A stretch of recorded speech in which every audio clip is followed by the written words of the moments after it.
Okay guys, good morning sa hapon at gabi. Ayan, tapos na po yung ating system. Nakita na ni ma'am, gumagana na. Actually, tinest na natin siya ngayon. Pinatay na natin yung AC nila.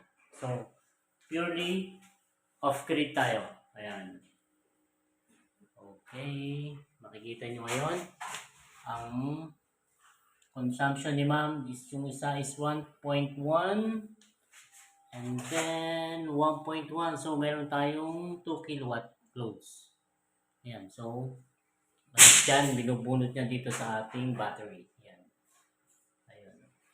So ayan yung final touch natin. Kita nyo naman guys, pasensya na. Pasensya na, tabi-tabi po. Ayan. Ayan po, ayan yung ano natin, final touch natin. Ayan, doon na galing po sa taas. Ayan. So guys,